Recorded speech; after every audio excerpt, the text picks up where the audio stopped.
Hello guys, I am Gideon and I am happy that you managed to come across this channel and that you are following me.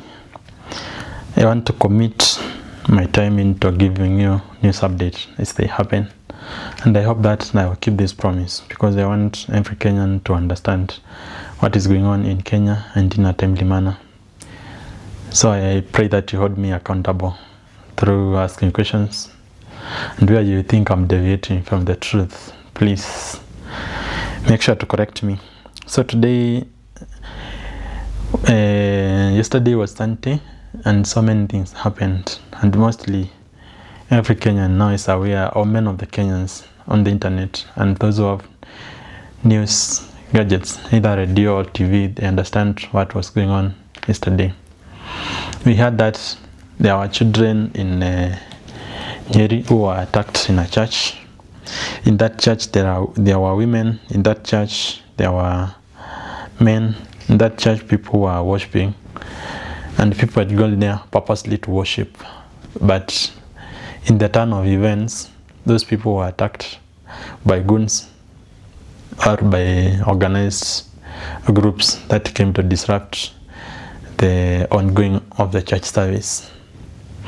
We have seen these things happen day after day, and mostly it's when the politicians are fighting each other. You find that, for instance, when Ruto is the president, is the vice president or deputy president, when Ruto is an MP, he used to get fought, maybe when he's supporting the wrong side.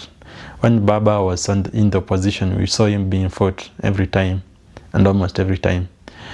When Ruto got into the office, we saw him fighting Raila every time. And this continues, and everyone who goes into the presidency, who holds the highest seat in the Kenyan territory, when they are going there, they promise to change those tactics and stop fighting people using state machinery. But once they get there, maybe they forget, or they turn around and they think that by using state machinery, that's the only way they can protect themselves. Or maybe the people in the opposition use that opportunity, and since we Kenyans, we cannot verify a lot of news that come around, they stage coups or they stage these events that they can garner sympathies from us the people. Let me go back to what I was saying. So yesterday on Sunday, we saw Gachagua and this team. They went to a church in Nyeri, Odaya, in a place called Whitma, and they got attacked.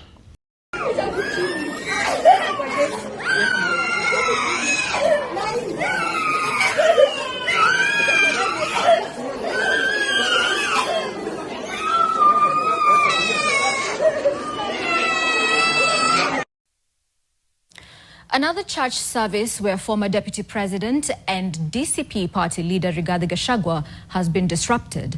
This time in Odaya, in his Nyeri home turf. Gachagua was attending a church service at Witima Parish, Odaya, in Nyeri County, where reports indicate that police fired tear gas. We also understand that a vehicle in Gachagua's entourage has been set ablaze. We can understand, according to what he said in the presser, around 5 p.m. in the evening, he said that those were goons that were sent by two of his opponents from Mount Kenya.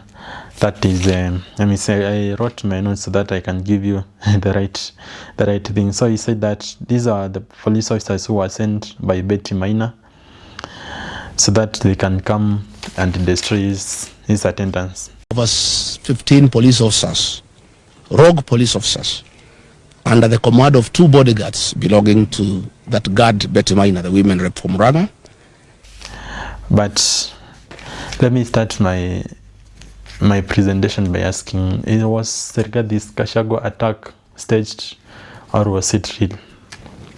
And I will say, I will answer this progressively as we go to the end. You will be the judge and you tell me whether he was attacked or he staged the whole thing. To start with, whether it is an attack or it is something staged, I would like to give this statement and say, let people who are going to the church worship. their God, the way they were planning to worship. A Sunday is just one day in a week in 7 days. Many people spend the whole week going to the work. Others spend a whole week being soaking in stress, and they only find some solace going to the church to worship. And it's only through worship that many people feel that they are being fulfilled, or that their cry is being heard. Because these people, maybe they do not have a lot of people who are listening to them. They do not have people who they can cry to. So when you disrupt their service, it's like you are taking a lot from them that they are not even willing to give. So if it is possible, please, I'm sending this message to our politicians. Either you are an MCA, you are an MP, you are the president of Kenya, you are in the opposition, or even you are the goon who is being sent to go and disrupt church services. Please stop. This is not a good manners. It's not even a good thing to do. Even to someone who deserves it. No one deserves to go to church and they get disrupted, unless it's something that is planned. But then, if a pastor plans any political event in the church, let them inform the congregant in advance so that people can decide whether they are going to come to church that Sunday or they are going to postpone to the next Sunday. Because here politics are involved, we know politicians are cunning, and many politicians use a lot of tactics, either to garner sympathy or to lure their followers to be more hardened or to follow them in so many ways. You can know this when you interact with so many politicians. And if you look the way people try to twist events to favor them, it is very, very disturbing to see people going to church and they start fighting. So I was listening to the speech by one Mr. Gachagua, and these are the points that I collected when he was talking about the things that have happened to him since he was demoted from being the deputy president of Kenya. We understand that Rigathi, when he was the deputy president of Kenya, he was the darling of the state. He ate and dined with the President Ruto, and they spoke the same language. So no one could have touched him at that moment. But once he was dropped from that position, he has been struggling a lot to garner the sympathy from the state. He has been doing everything possible to become a very strong opposition. And maybe since his voice now is becoming louder and many people are listening to him, the state is not comfortable with that state, and they are trying to fight him tooth and nail so that he can shut up and let the state do its things. And you know, when the state feels attacked or state feels threatened, they can use any mechanism to stop you. So it is very embarrassing sometimes to see the state using a hammer to fight a mosquito, because I don't think Rigathi Gachagua is so influential that you have to fight him through teargassing children in the church, teargassing women. If at all you are trying to fight Rigathi Gachagua, that is not the way to do it, because when you do that, it's like now you are trying to campaign for him, or you are trying to give him more sympathy votes, because many people, even who are not following him, and now today they were teargassed, or they went through all that horrible situation, they are going to change their minds. And to the people who are following through the social media, many were coerced, and they felt that should not have happened to him. And many have changed maybe they have changed their vote from voting for the state to voting for Rigathi Gachagua. So that is one mistake by the state. But now I'm going to go through the attacks that Mr. Rigathi Gachagua has gone throughout since he was demoted. And by the end of it, we are going to look at what Rigathi Gachagua could gain by staging this attack. And maybe before we finish, you will have made your mind. So after Rigathi Gachagua was dropped by President Ruto as the deputy president, either legally, illegally, either in the right way or in the wrong way, in September 2024, he said that he was attacked by Mogiki gangs escorted by the police. Then December 2024, they said that is after he was dropped. In Chamata, Nyandarua, police teargassed people and goons attacked attacked them, and they reported. He said all these cases that I'm reading, he said that they always reported those cases, but nothing was done. As you know, when the state attacks you, they will say they are going to investigate, they are going to come up with a report, but they never do. And if they come up with it, they just find things to say.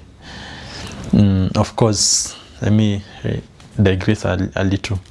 Of course, when you listen to the stories that are coming from abroad, from the US, you listen from the stories from Minneapolis, the woman who was shot dead by the police. They say that the woman wanted to run over the agents, the ICE agents. So that's why they shot the woman dead. We can see the clips, they prove otherwise.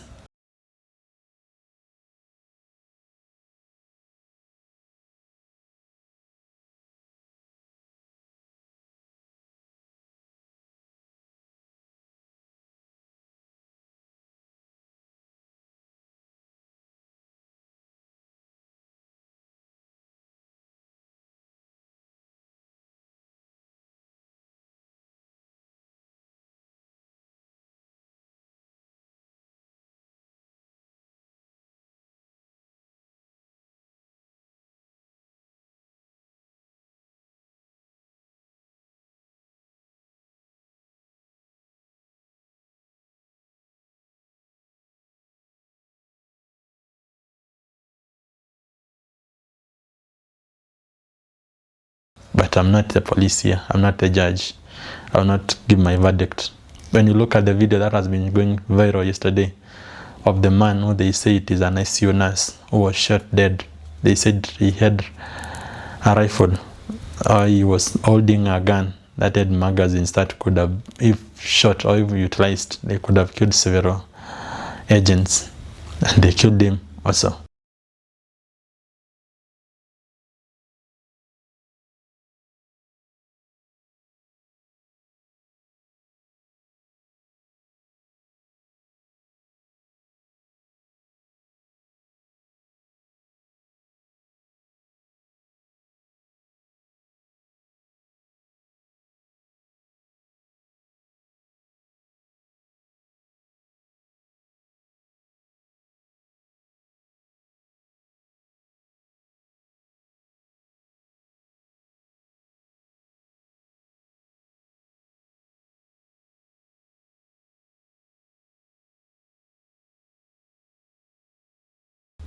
So when the police openly open fire to an innocent citizen and they kill them, the police does not agree or does not just admit that they killed the person, either by mistake or intentionally, but they give all the kinds of reasons, and they use also the state voice to reiterate the same.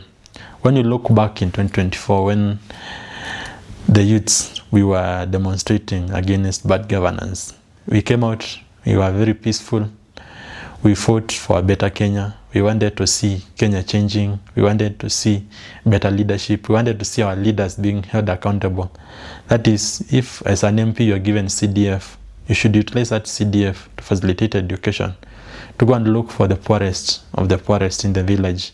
Give them CDF so that they can go to school. Or you look at schools in the village, you facilitate them so that they can have a good facilities that will improve education in your area. And we have seen recently when the grade 10 students are going to school, many were not admitted basically because they could not afford school fees, of which at that stage school should be free.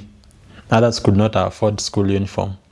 You find that since now our systems are not working, teachers have changed schools into commercial centers whereby they tell parents you cannot come with school uniform. You have to come with money. We are going to sell uniform to you.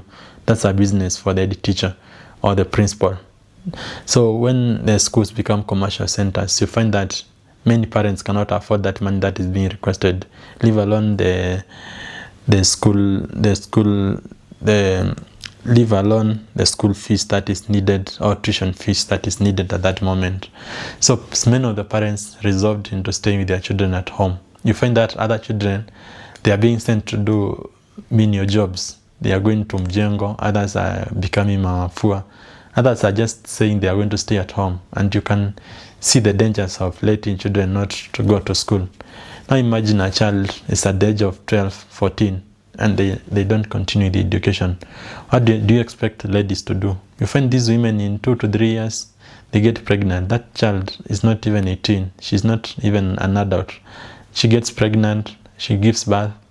Now her life now becomes chaos. She does not have education. Maybe she gave birth to someone who even does not have future. And now she gets into trouble. She cannot take care of herself, leave alone the child that she has brought to life. When the boy does not go to school to pursue his education, these are the guys who become the border guys. And if that does not work, they will become gangs. They will become the goons who are fighting in the political rallies, who are fighting others, just to be given that 50 bob for the day so that they can get some little amount to go and take changa or even eat mogoka. So I think, I was talking about when we came to hold our leaders accountable, the police fought us. The police, maybe they were instructed to come and kill as many as they can so that they can intimidate the demonstrators and that they will not continue demonstrating. Or this is how they are trained to handle demonstrations, and that is a very bad way of a state to handle demonstrators, or to deal with people who are revolting or who are standing against bad governance. So let me continue. When Gachagua, after he was attacked in Chamara, Nyandaro, and he was teargassed, and you know what they do in every church when they go there, they use goons to start throwing stones. Then police comes in the name of rescuing people, they start throwing tear gas, and at some point they use lead bullets. They shoot some people, even they tear gas children. Now you can imagine how many children can go through that horrid state of dealing with tear gas. So in April 2025, DCI, he said that DIG Langat was instructed to disrupt his press in Mwiki. That is, Langat was sent to go and distract his press when he was in Mwiki, and he said that Sakaja had organized goons to come and also disrupt the same. So that's a very bad way of a state to deal with people. He said in February, that is the time before, the goons attacked Pastor Dorcas in Kamkunj when she was trying to preach. Also July in 2025, Nyutu, Munyaka and Medhu were attacked, and they reported to IPOA, but nothing was done. After his USA tour, he was attacked in Nairobi, and these attacks were orchestrated by goons, but of course these goons were supervised by these goons are supervised by the police. You know how police facilitate goons by just standing behind them and let the goons deal with the people.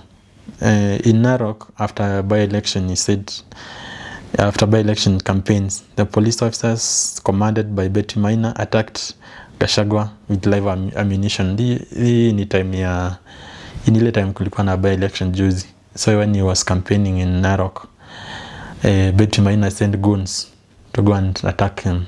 He said that the bodyguard wa Betty Maina or something ndio anatumagwa, ndio orchestrate these goons, anazileta pamoja, they go and attack Gachagua.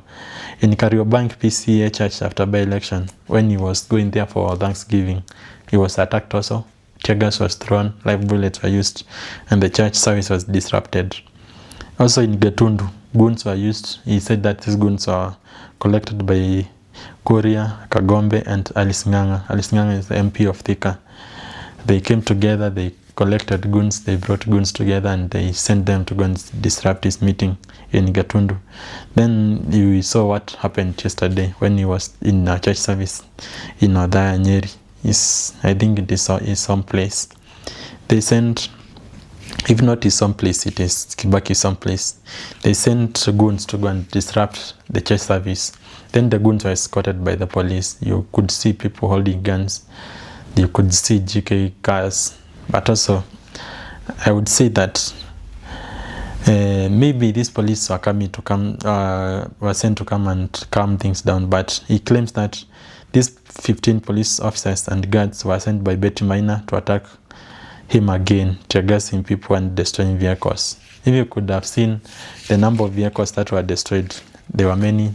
Others were burned. You could see other vehicles were surrounded by tear gas, which means a lot of tear gas was used and a lot of violence in that matter was used, and that is not a very good thing to see.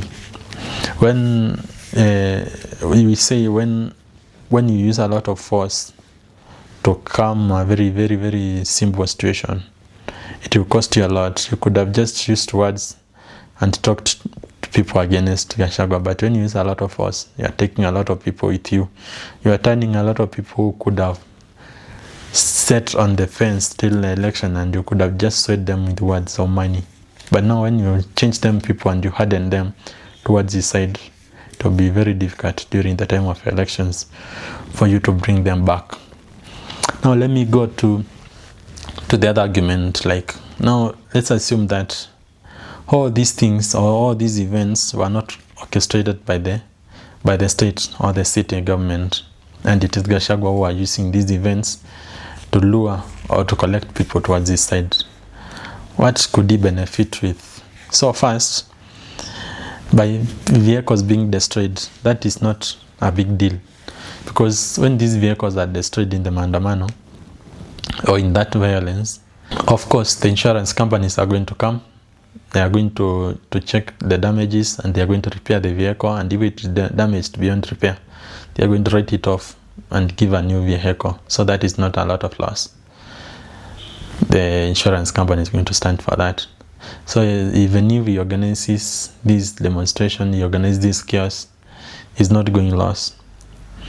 Let's say for as long as his supporters do not know that he did it, men are going to sympathize with him. Men are going to ask, why is the state trying to destroy him? What do they see in him? I have seen so many posts saying that if the state is standing against Gachagua at this moment, they must have seen something.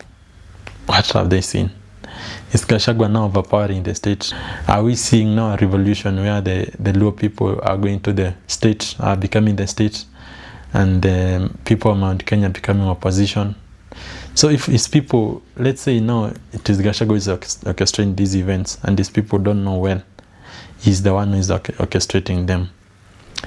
It is very difficult for you to convince them that he's the one. And these people are going to sympathize him. They are going even to convince more people to come to his camp. And he's going to benefit a lot. He's going to have a very strong backing in his behind. And again, when you look, the more the attacks, the more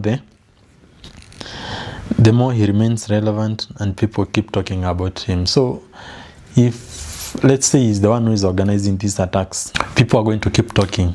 Men are going to say that Gachagua was attacked. Men are going to condemn him with very strong words. Others are going to sympathize with him. Others are going to condemn the state because of doing that. But as much as this one keeps repeating itself, and Gachagua's name keeps being mentioned, he's going to grow strong through and through. And as much as he grows strong, and as much as he gains this publicity, he's going to remain relevant for a very long time. And you know what the wise man says, that no publicity is bad. Publicity is publicity. As much as people are talking about you, everything should keep going. As much as everyone is talking, you should keep them busy, and do not even ever let them get your name out of their mouth. The more you get attacked, the more you build hardened psychopathic followers. Like unapata, the more unakuwa attacked, the more watu wako wanaendelea kuwa psychopaths, na wanataka kusupport, na wanataka kujua kwa nini wanatakiwa. So many people are going to stand behind your back. They are going to say so many things. They are going to say, if you keep attacking Gachagua, Kenya is going to burn. Many people are going even to give threats to the state, wakisema if anything happens to Gachagua, this Kenya is not going to survive. We are going to burn it down. And that is the kind of psychopathy you would not like to have. And by saying that, I looked at a tweet that was tweeted by by the current deputy president, that is Kithure Kindiki. I'm going to read that one and read one or two tweets from Rigath's supporters. So Kithure Kindiki said that violence, whether organized by political opponents, by self for sympathy, or whoever, for whatever purpose, it's a criminal act that undermines our democracy and violates the freedom of assembly and of worship guaranteed by the law.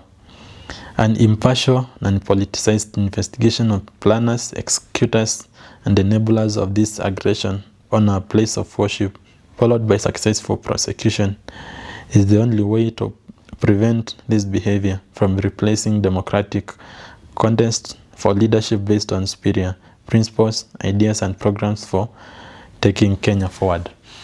So, of course, this is a very political statement. You could not have imagined the whole of the head of the state just keeping quiet in the midst of all those chaos.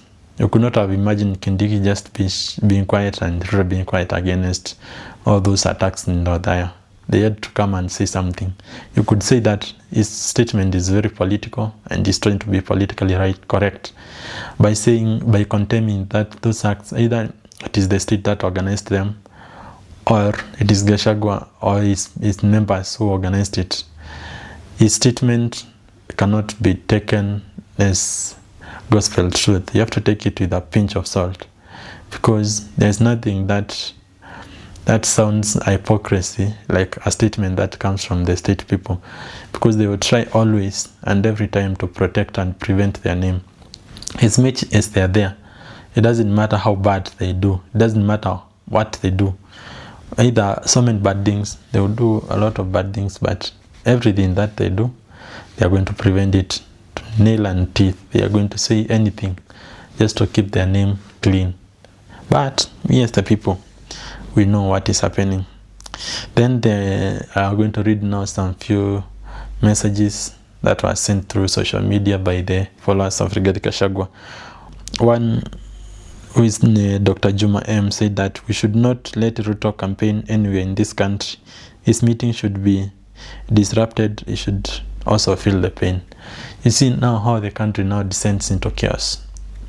How this is one of the things that I'm saying. Once you keep disrupting meetings of Gachagua, either correctly sent by the state or himself orchestrating them, you're going to have a lot of ardent followers.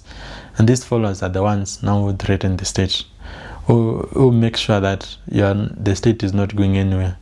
As much as you keep him active, or you keep him busy and his name becomes as if he's being threatened, you shall never see people condemning him. Not all people are going to condemn him, of course. Some are going to condemn him because you will always have both sides of the story. And either the story is correct from one side or the other. We will know with time. You will know in the future when it does not matter. But there's another support of the government who said that Bakita Esther said, "Shame on you, Rigathi Gachagua, for endangering the lives of innocent children for your political agenda. We know you staged everything for political sympathy, but please keep children out of your selfishness. Gachagua must be arrested." You see, so both sides must be represented, but both sides represent by talking. So the more you talk, the more you influence people. And you know, there are very many quiet people who are reading these tweets. Others are making their decisions just quiet, and they know what they are going to do. And you know, when this country descends into chaos, we are going to be divided into two. People are supporting the government and the people are opposing the government, or the people on this other side of the government. So when you start fighting, there is no one who is going to be safe. So the only way to remain safe, or to have a safe Kenya, is to make sure that Kenya is safe, we coexist, and we are able to take criticism positively. Either you are criticized, you are told this is not right, try to check, to look how that one is not right, and where is that being mentioned is not right. And when people keep talking about something, I beg, may the government listen to the people, because people don't just say things just to keep their mouths busy. Although there are some people who just tweet every day and say a lot of things.